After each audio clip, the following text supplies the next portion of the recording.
And I made this point in my comments. These looters act as if there are no consequences to their behavior.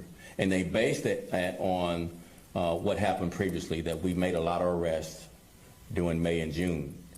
And not many of those cases were prosecuted to the fullest extent. And I think that's my point and the mayor's point. We have to have consequences for the arrests that Chicago police officers make through great threat to their own safety.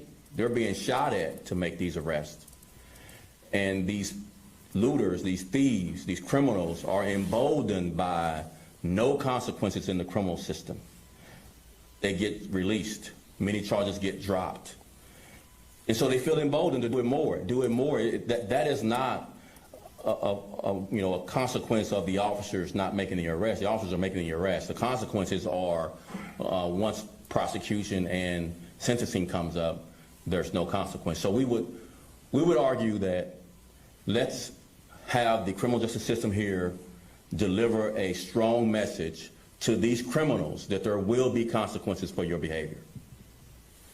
It almost sounds as though you're saying this is the reason we have it is because the courts and the prosecutors were not doing their job, that they were going too easy on the looters from the last time around. Don't take it from me. Just go by what's been done. I'm just asking. I don't want to do your job for you, but just go by what's been done. There were no consequences for the people arrested. Greg, let's be clear. I mean, don't bait us, okay? No, I was asked to ask this. Do not bait us. Do not bait us. This is a serious situation. People are concerned about their safety. Officers are concerned about their safety. So don't bait us. What we're saying is, as a result of what happened last night, there have to be consequences. We've got teams of people that are aggressively out there identifying the people responsible, looking at the plates, and we're going to bring them to justice. But when we do, and we do make those arrests, our expectation is that this is going to be treated with the level of seriousness that it should be, period. Don't try to bait us, mischaracterize, pit one against the other. We're not playing that.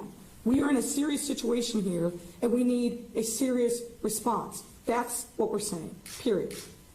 I'm not trying to bait a man. I'm just asking a question that seems Ask to and address. answer. You have another question? Yes, I do. You talked a little bit about it, but several questions have come in. How do you convince people and businesses downtown that it's safe to be here? So we explained that we're committing